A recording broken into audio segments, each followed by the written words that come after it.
Sa kaibigan. At kahit na anong problema pa ang nakakaharap niya o natin, ay nagagawa pa rin na tayo masakit na hilig. Kahit sa mga simpleng bagay.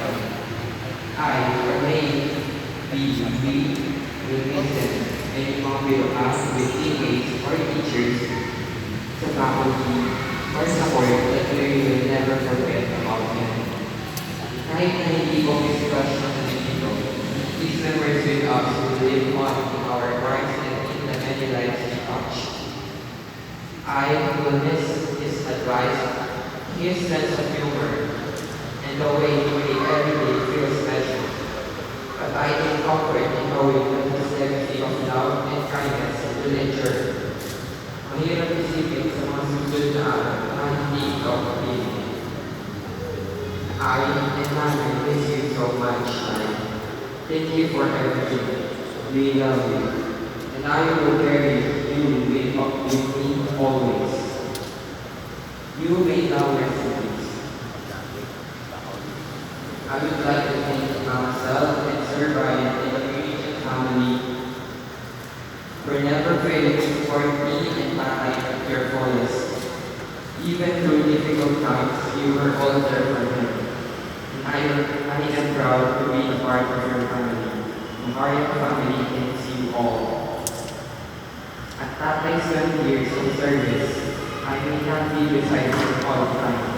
Players, alumni, na-finish niya at their abilities and strengthen their minds and body.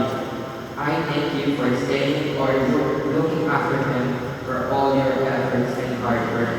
Thank you. Thank you, teachers of our region, Ma'am and Sir. Ito sa inyo po ang mga araw at kasama niyo po sa Tatay. I can truly say that he is proud of you all and what you accomplished. Mama Elgie, Papa Mike, Tito Phil, salamat po at pinaligayan niyo po talaga ang araw ni Tatay kahit minsan. Hindi, kahit sandali man lang. Thank you for all the people here that witness the love and kindness that you showed. Tatay knows and understands all your efforts. Thank you.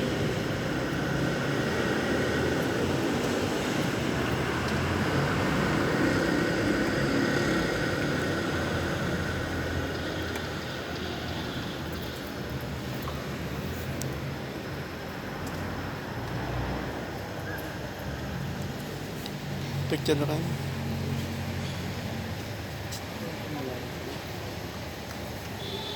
Picture pa kayo dun. Picture pa kayo. Una lang paglabas. Okay. Nakilala mo sa akin. Hindi ko siya kilala dati. Sino? Kaya ako nakilala eh.